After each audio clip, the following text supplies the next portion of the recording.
جبکہ ایک بڑی بیٹھک لگی. آپ کو بتا دیں کہ اسحاق ڈار کی بیجنگ میں چینی ہم منصب سے اہم ملاقات ہوئی ہے. خطے کی صورتحال اور باہمی تعلقات پر تبادلہ خیال کیا گیا ہے. پاکستان اور چین نے امن و استحکام کے لیے مشترکہ کوششیں مزید تیز کرنے پر اتفاق کیا.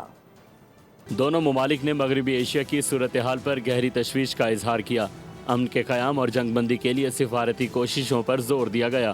سی پیک کے تحت تعاون کو مزید وسعت دینے پر بھی اتفاق ہوا. ترجمان دفتر خارجہ کے مطابق بیجنگ کی اہم بیٹھک میں پاکستان اور چین کے درمیان دو طرفہ تعلقات، خطے کی سیکیورٹی صورتحال اور عالمی پیش رفت پر تفصیلی گفتگو ہوئی. پاکستان نے مغربی ایشیا میں جنگ بندی اور مذاکرات کی بحالی کے لیے اپنی سفارتی کوششوں سے آگاہ کیا، جبکہ سعودی عرب، ترکی اور مصر کے وزرائے خارجہ اجلاس پر بھی چینی قیادت کو بریفنگ دی گئی. دونوں ممالک نے خلیج اور مشرق وسطی میں امن اور استحکام کے لیے 5 نکاتی منصوبہ شروع کرنے کا اعلان کیا. چین نے اس حوالے سے پاکستان کے فعال کردار کی حمایت اور تعریف بھی کی. افغانستان کی صورتحال، دہشت گردی کے خلاف اقدامات اور خطے میں پائیدار امن کے قیام پر بات چیت ہوئی. ملاقات میں سی پیک کے دوسرے مرحلے کے تحت اعلیٰ معیار کی ترقی اور اسٹریٹجک تعاون بڑھانے پر اتفاق کیا گیا.